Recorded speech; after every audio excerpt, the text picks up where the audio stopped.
Bonjour à tous et bienvenue sur MacForge Motor. Alors aujourd'hui on va continuer sur le moteur central avant de ce véhicule qui a été complètement customisé comme vous le savez. Et on va commencer le remontage, voilà, parce que la dernière fois on avait fait les mesures complètes, j'ai reçu toutes les pièces évidemment pour pouvoir le remonter.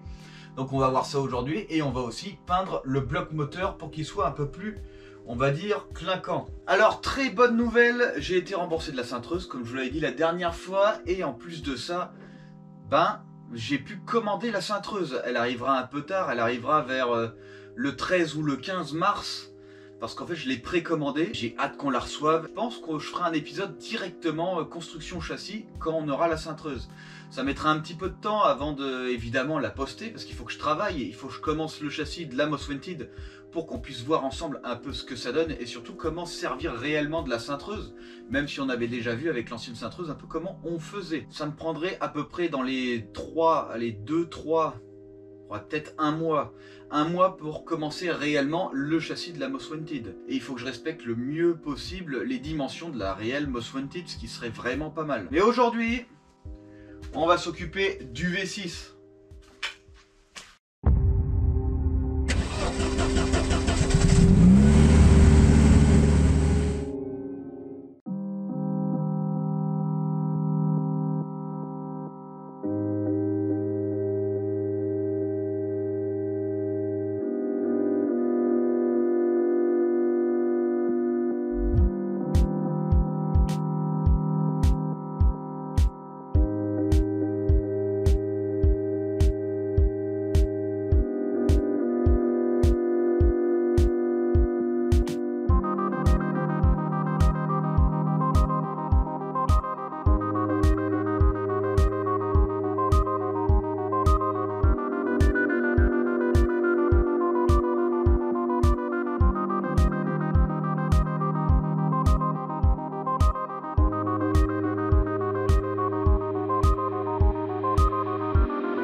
Alors, pour les bielles et pistons, donc j'ai pris mon bouquin.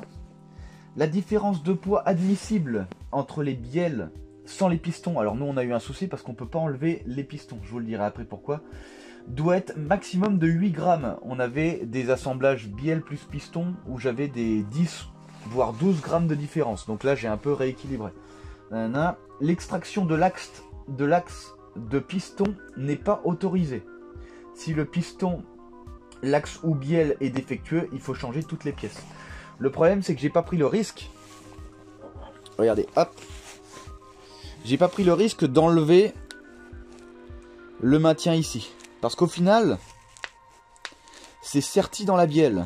Donc en fait on fait chauffer la bielle, on rentre l'axe et ça vient en contrainte à l'intérieur de l'axe. Donc au final je peux pas l'enlever. À moins peut-être à la presse, mais là si je prends un risque de casser mon piston, là c'est mort, il faut que je rachète tout. Donc j'ai effectué un équilibrage, ici on voit bien, hop, du coup qu'au final j'ai enlevé les côtés, on va dire des défauts de moulage, pour pouvoir rééquilibrer l'ensemble, j'ai été obligé.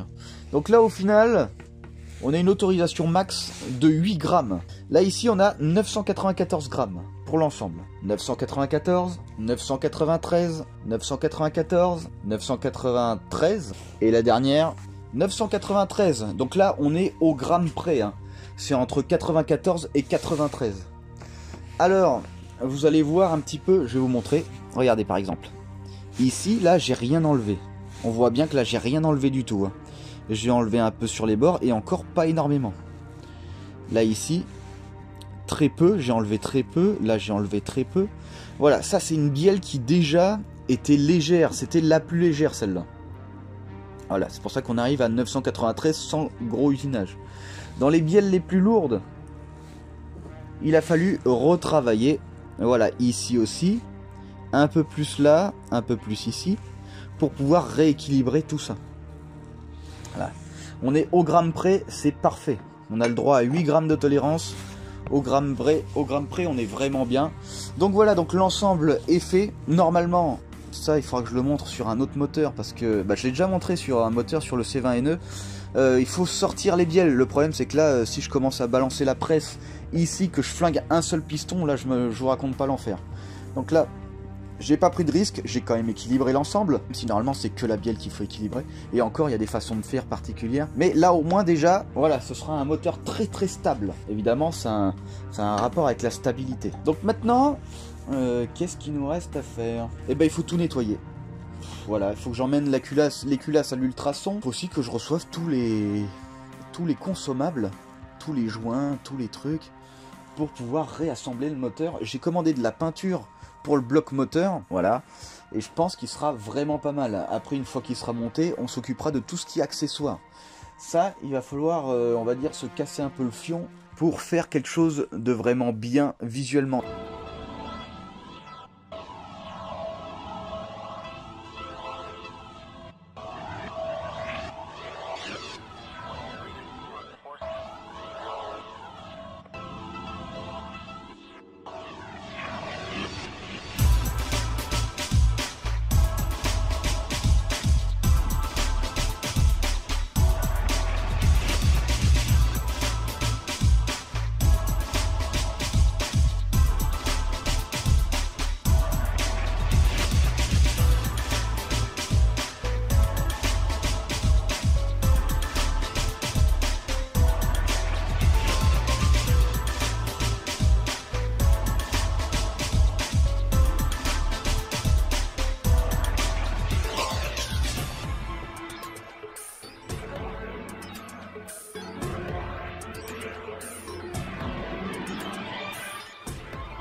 Ah, 24 heures plus tard, donc c'est sec, hein. On n'a plus qu'à tout enlever. Si j'y arrive. Voilà, hop. Donc je protège les parties où il va y avoir des joints. Voilà. C'est ces parties là, par exemple les vis là sur les côtés, c'est pas très grave. Par contre là où il y a le filtre à huile, c'est grave. Et là aussi où il y a les visseries pour emmener jusqu'au radiateur d'huile. Et ici le capteur vilebrequin. Voilà. Donc ça, tout ça faut les protéger. Le reste c'est pas important. Voilà. Après ici il y a le démarreur, donc là on pourra toujours enlever la peinture si c'est gênant. Je pense qu'on fera ça. Mais après le reste, on n'est pas trop mal. Donc là, je vais enlever toutes les protections. Voilà, et on va regarder un peu ce que ça donne. Si c'est bien ou si c'est complètement nul. Non, je pense que ça va être bien. Je pense que ça va être bien.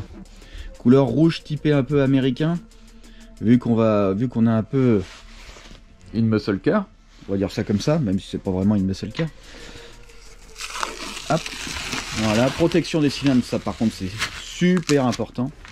Hop, donc là on est vraiment bien. Ouais, là c'est vraiment bien. C'est vraiment bien. Je pense que c'était une bonne idée ce choix de couleur. Alors le scotch important, faut pas le garder longtemps. Parce que sinon la colle du scotch reste dessus. C'est pareil hein, en peinture. Hein. En peinture, normalement le scotch c'est pas plus de, il me semble que c'est 48 heures. En plus de ça, la peinture, elle est un petit peu agressive et dès que ça touche le dessus du scotch, ça se peut que des fois la colle du scotch vienne rester sur la carrosserie. Pour éviter ça, il faut acheter du scotch spécial. C'est assez important. Donc là voilà, là on est vraiment bien.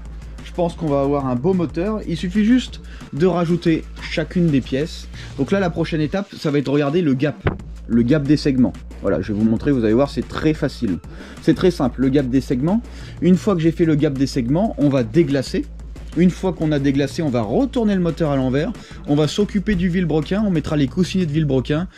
On le mettra en place, on retournera le moteur, on installera chaque piston à leur emplacement d'origine. Et après, on pourra uniquement après ça refermer nos culasses. Maintenant qu'on a fait ça, je vais juste nettoyer mes bielles et pistons pour être sûr qu'il n'y ait aucun copeau ou aucune matière métallique à l'intérieur. Une fois que c'est fait, on va s'occuper du gap. Une fois qu'on s'est occupé du gap, après, on va pouvoir installer les pistons. Mais avant ça, il faudra aussi s'occuper du vilebrequin. Donc il nous reste quelques trucs à faire quand même avant de finir ce moteur. On a quand même pas mal de choses. Donc là je vais m'occuper de ça. Je vais m'occuper des bielles. Le temps qu'elles sèchent après de les avoir nettoyées, je vais m'occuper du vilebrequin. Le vilebrequin on va le mettre en place. Si c'est vrai qu'il y a le gappage et le déglaçage. On va faire d'abord le gappage. On va faire le gappage maintenant. Alors pour le gappage, hein, ça va pas être bien compliqué. On va prendre nos deux segments principaux. Donc le coupe-feu. Hop. Et l'intermédiaire. Donc voilà, donc ici c'est très simple. Hein. C'est très simple, tout est marqué. Donc segment 3, le coupe-feu. Il y a écrit les dimensions. Ah non, ça sont les dimensions par rapport au piston. Il n'y a pas écrit les dimensions de gap. Ici c'est le 2 et ici c'est le 3. Donc là c'est très simple, hein. Je vais prendre ma revue technique. Et je vais regarder un petit peu du coup les tolérances, hein, tout simplement. Moteur V6, segmentation, segment. Le jeu à la coupe sur le premier segment, donc le troisième au final, on va être entre 0,3 et 0,5. Sur celui-là, entre 0,3 et 0,5. Le dernier, après, de toute façon, si ça suit, forcément, hein, ce sera bon. Si celui-là est bon, normalement, tous les autres sont bons. Mais on regardera avec les deux. Donc ici, on a le même jeu. Ce qui va faciliter un peu le truc. Donc 0,3, enfin, ça va rien changer. Donc là, c'est simple. Hein. Hop, je prends mon segment. Alors sur le segment, il y a toujours une inscription. Ici, il y a une inscription là. Et c'est toujours le haut du piston. Donc au final, ça veut dire que ce sera dans ce sens. Là, ce que je vais faire, c'est que je vais insérer mon segment. Hop, alors, je vais nettoyer un peu. Voilà, j'insère mon segment. Et là, je vais regarder le jeu à la coupe. Tac, voilà. Hop là. Alors pour commencer, on prend la valeur la plus faible. À partir du moment où la valeur la plus faible passe, déjà, ça veut dire qu'on n'aura pas besoin de retravailler. Par contre, si la valeur la plus élevée passe, c'est pas normal, ça veut dire que vous n'avez pas pris les bons segments. Alors 0,3. 0,3, on passe mais pile poil. Je pense que c'est fait exprès pour pas qu'on ait besoin de les retravailler. Le 0,5. Il passe pas, voilà. Le 0,5 ne passe pas du tout. Le 0,3, il passe à peine. Je pense qu'à mon avis, c'est vraiment fait exprès. En plus de ça, j'ai pas eu l'impression qu'on est trop perdu en alésage. Donc 0,3, ça passe vraiment bien. Ça passe vraiment limite. On va essayer de regarder si le 0,4 passe. Par curiosité. Alors, où est-ce que t'es? Ah, il n'y a pas 0,4. On va faire une association. Donc 35, allez hop, 15 plus 20. Si le 15 plus 20 passe, voilà, le 15 plus 20 passe aussi limite. 15 plus 20 passe. On va essayer. Donc là on est à quoi? 15 plus 20, on est à 35. 15 plus 10 plus 20, on va être à 45. 45, ça passe pas. Voilà. Donc au final, on doit être à peu près à 0,40. Donc on est pile poil sur la moyenne. Donc ça va être pour le segment coupe-feu. Le premier. Voilà, donc je le retire gentiment sans l'abîmer. Donc là, celui-là, il est bon. Segment intermédiaire. Hop. Et on doit avoir les mêmes valeurs. Vu que c'est évidemment dans le même kit, forcément, on devra avoir exactement la même chose. C'est obligatoire. 0,3. Voilà. Et le 0,5 qui ne doit pas passer. C'est le plus important. En fait, très simple, hein, quand vous faites le gap. Vous prenez votre 0,3, il doit passer. Vous prenez votre 0,5, il doit pas passer. Donc ce que je vais faire, c'est que je vais faire pareil sur tous les cylindres. Voilà. Et une fois que ce sera fait, eh ben, je saurai que on est parfait. Hop, je le retire gentiment sans l'abîmer. Donc, si jamais ici, par exemple, le 0,3 passe pas, vous prenez votre lime, vous enlevez un peu de matière sur le plat ici. Vous enlevez un peu de matière, vous recommencez. Vous reprenez votre mesure. Si jamais c'est encore trop petit, vous retirez, vous refaites de la lime, vous repassez jusqu'à ce que le 0,3 passe. Une fois que le 0,3 passe, assurez-vous après que le 0,5 passe pas. S'il passe le 0,5, c'est que vous avez enlevé trop de matière et c'est trop tard. Là, on est vraiment bien. Je vais m'occuper des autres pistons. Enfin, des autres segments.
Ok, donc on a effectué le déglaçage. Alors le déglaçage, en fait on crée des micro-rayures pour que le segment vienne au final se roder parfaitement avec le cylindre.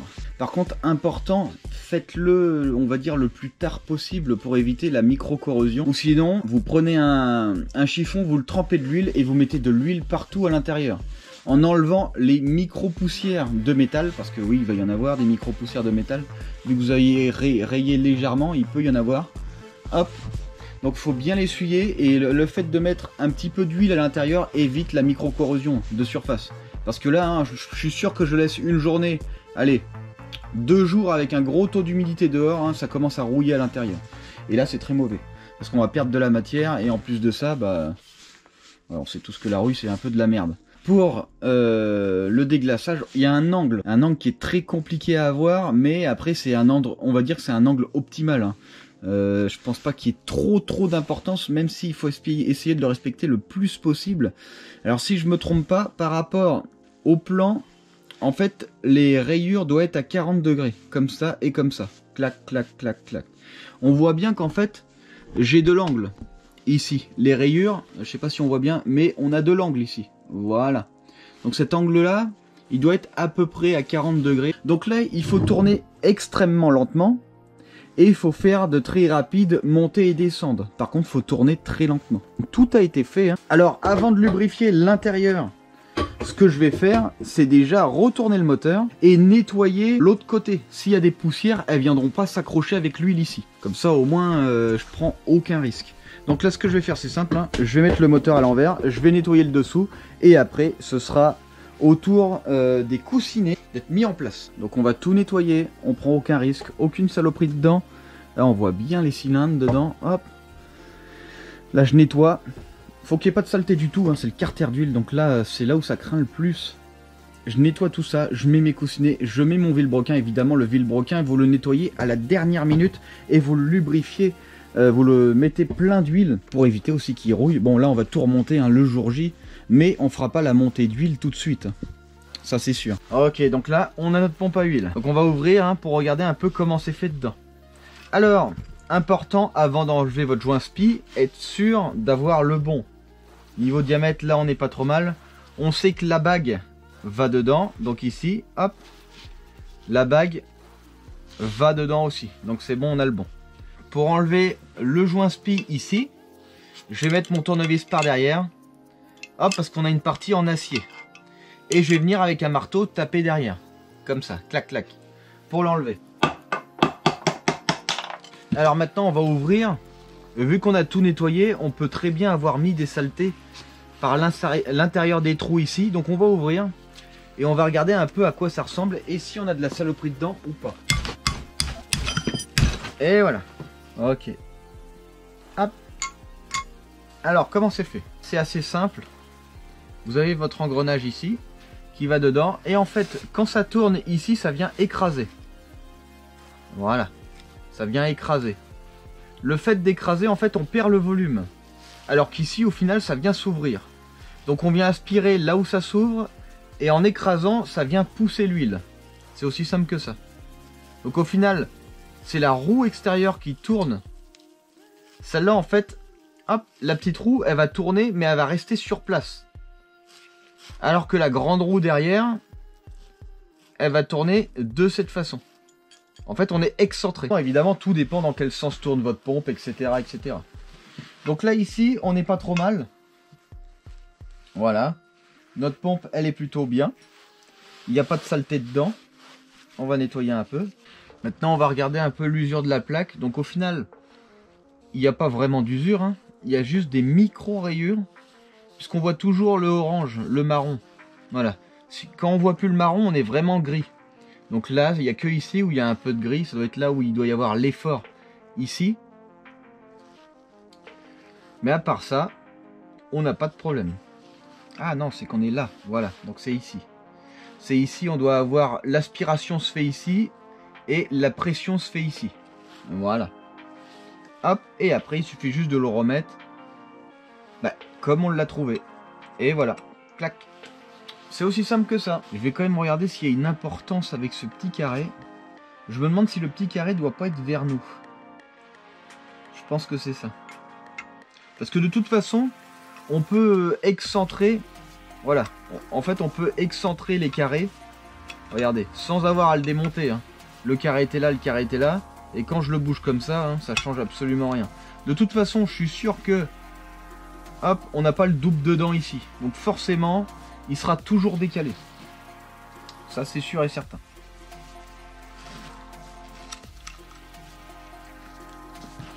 Alors, mes vis pour les serrer, je les serre d'abord au contact.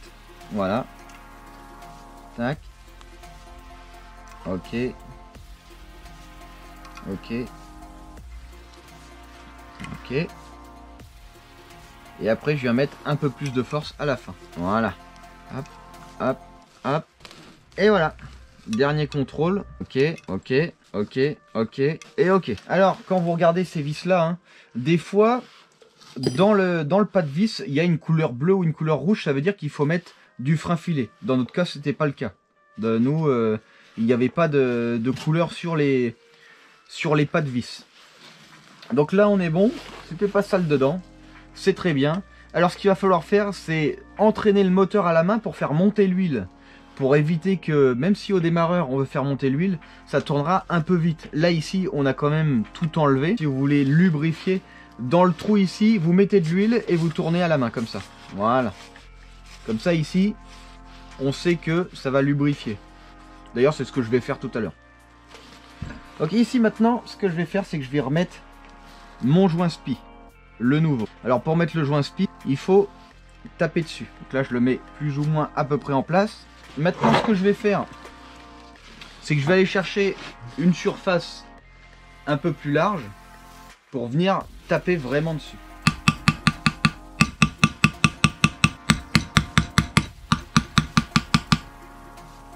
Là on est pas mal. Donc je tape équilibrement un peu partout. Et ici, hop, je viens remettre ma bague. Et je vais aller le mettre en place sur le moteur avec son propre joint. Alors ce joint là, je déconseille très fortement de mettre de la pâte à joint. Parce que ici, on n'a que des conduits d'huile à l'intérieur. Tout ça, c'est que du conduit d'huile. Si on met de la pâte à joint et qu'il y en a un petit peu qui part dans les conduits, on peut boucher des conduits à l'intérieur du moteur et détruire certains éléments. Bon, après, c'est vraiment dans le pire des cas. Mais là, regardez, hop. Donc ici, il vaut mieux avoir un état de surface parfait. Donc là, on va refaire un petit peu l'état de surface pour que ce soit parfait. On va mettre le joint et on va venir tout visser.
Maintenant on va s'occuper de la segmentation. Voilà. Comment on va faire ça? Déjà on ouvre notre pochette. Comme je vous l'ai dit tout à l'heure, on a l'emplacement. Donc ici c'est celui du bas, milieu et le dernier tout en haut.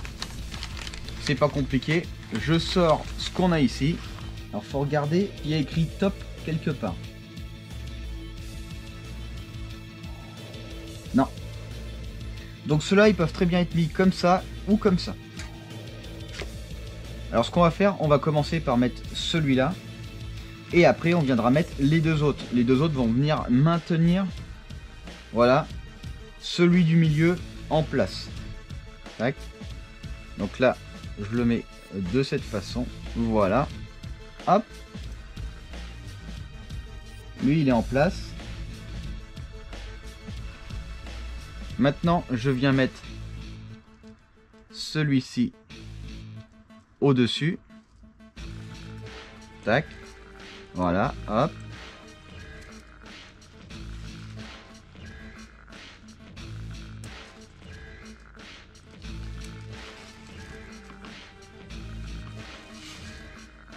Et je viens mettre l'autre avec le trou à l'opposé. Okay.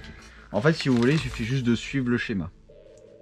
le schéma dit celui-là vers là, admettons, celui-là vers là et celui-là vers là.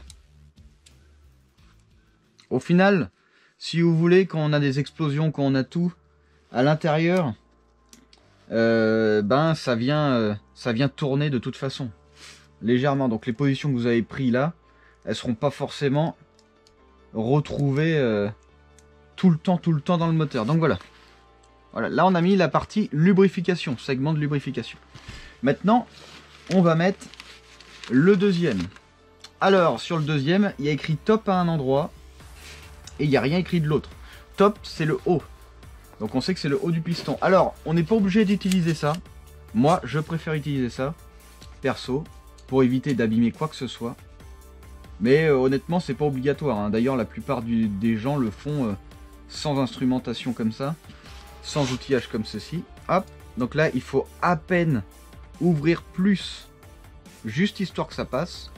On va à la deuxième gorge et hop, on met gentiment dedans. Et voilà. Là, on est bon. Et après, le dernier, on fait exactement pareil.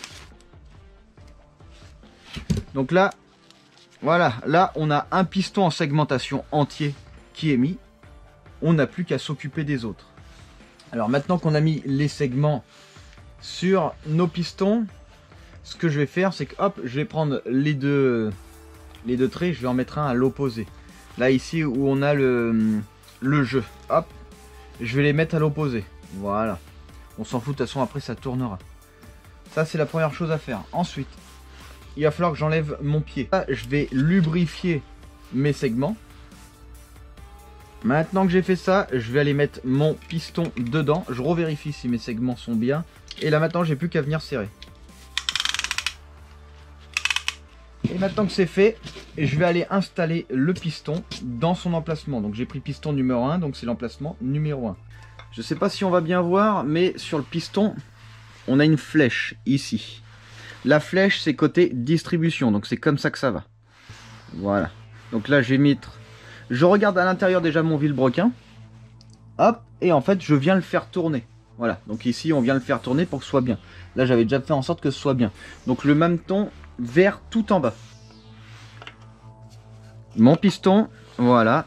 Alors, avec la partie dure de l'acier du marteau, je viens taper sur les bords. Ensuite, je mets bien ma flèche. Là, elle est bien mise. Et là, il va falloir taper avec le manche pour pas abîmer le piston, évidemment.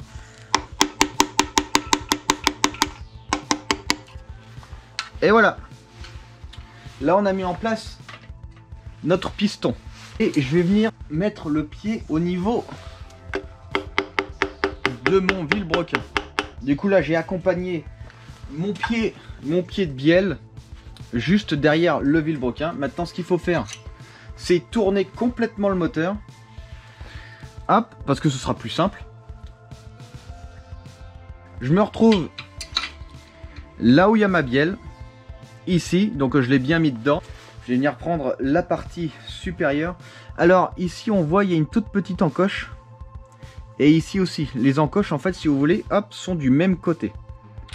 Voilà, tac. Et là je viens mettre gentiment mon pied de bielle. Alors ce que je vais faire c'est que je ne vais pas les serrer aux coupes tout de suite.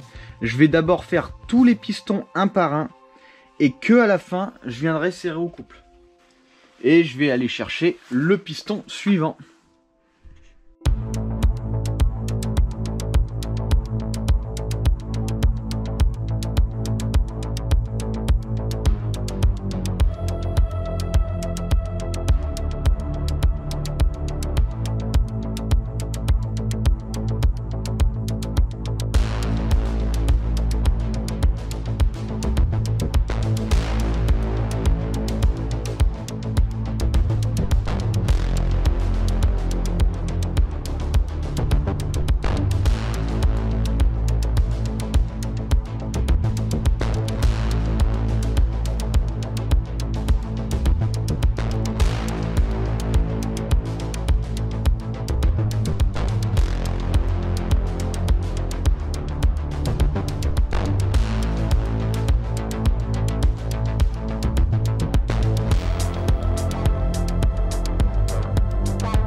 Alors malheureusement, ce qui s'est passé, c'est que j'avais plus de batterie pour le serrage. Évidemment, on a un serrage au couple et on a des serrages angulaires.